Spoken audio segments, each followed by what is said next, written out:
First and foremost, all thanks and praises unto Yahweh, Bahasham, Yahweh Shai, Bahasham, Wabarakwadash, peace, blessings, and much respect to the elders and the apostles of Great Millstone, on down to the rest of the elders who rule well within Israel. Salutations to the hopeful elect throughout the four corners of this whole entire earth, no matter where, whom they may be, or what they may look like. Pushing out this purified truth to the rest of the church who believe as well. You men who may not be teachers or prophets, you women, sons and daughters also.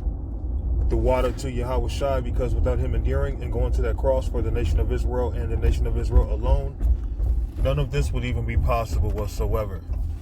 So this video has to be kind of quick. I attempted to make it earlier, and when I got done with it, it was telling me something about how it had an error. So I ended up clearing out my cache on the app that I use to video record. So here I am again attempting it, but now I'm on my way to work, so it's going to be shorter. So this is the book of 1 Corinthians chapter 12 and verse 12. For as the body is one and hath many members, and all the members of that body, being many, are all one body, so also is Mashiach. So we are all one body. Collectively, we make up the body of Yahweh Shai. Now, you have a lot of different men, different personalities, different backgrounds, but we come in unity because we teach the same thing. We believe in the same things.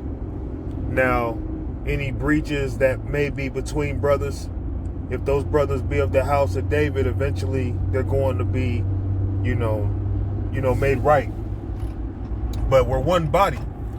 So one brother may not be as well of a speaker as another brother. One brother's delivery may not be the same as another brother. One brother may not go into the history as much as another, but we all are a part of the body. We all make up one body collectively. Verse 13. For by one Spirit are we all baptized into one body, because there's only one truth. There's one baptism. Okay?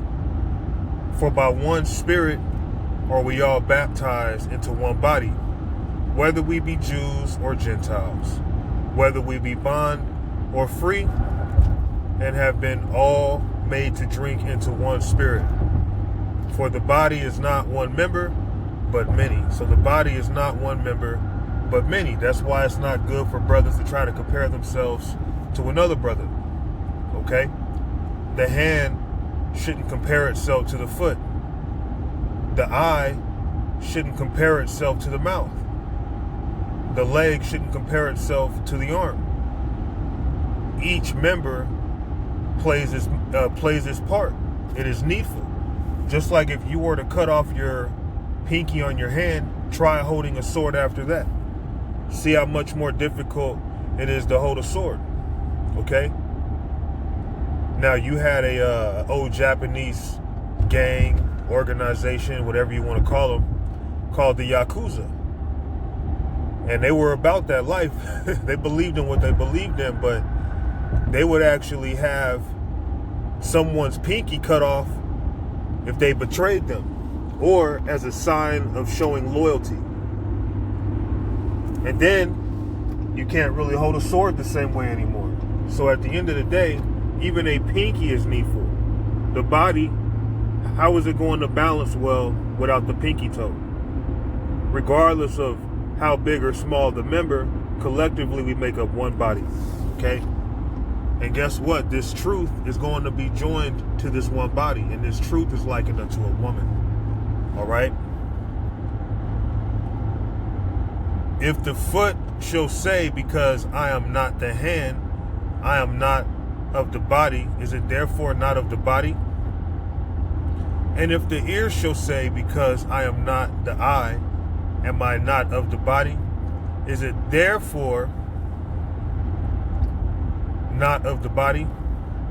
I'm trying to multitask here because I'm driving, trying to be as safe as possible. So the point being, we can't brag and boast one against another. One man isn't more important than another man. We all have our duty.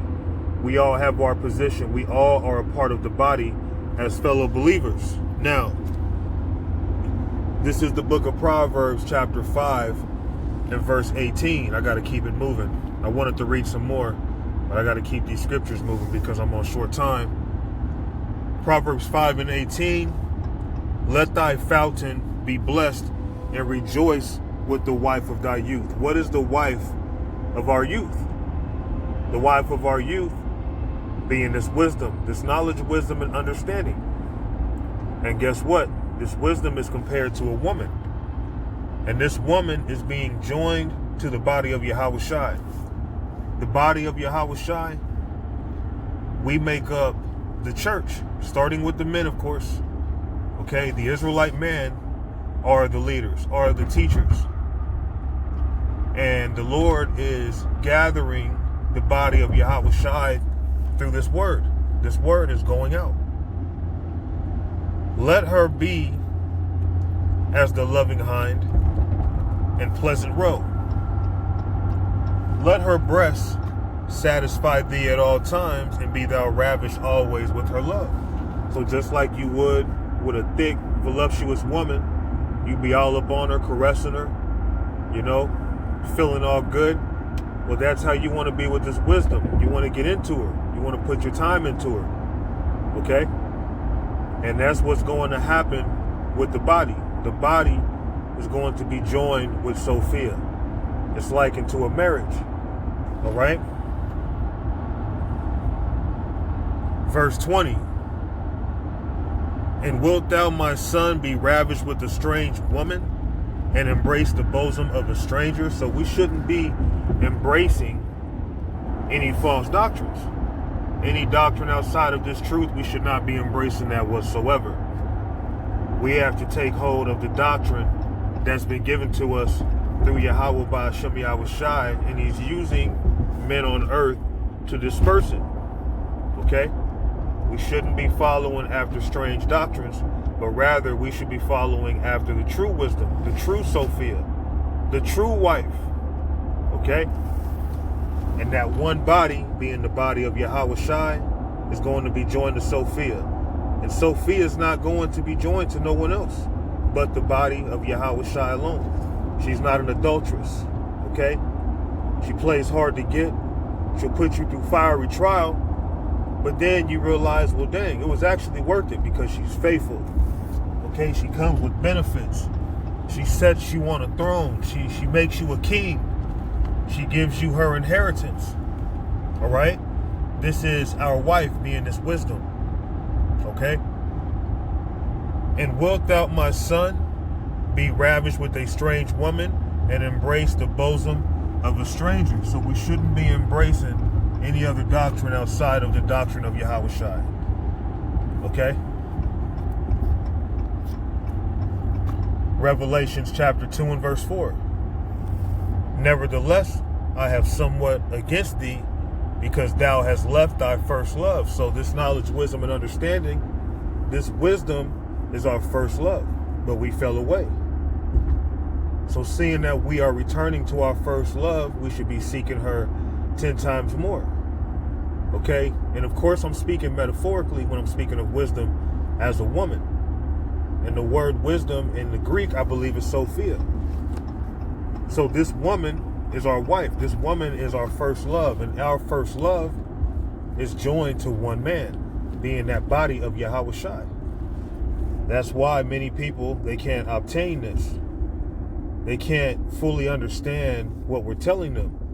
And that's because Sophia, she's not like a strange woman who's just sleeping around with everybody. No, she only deals with one body.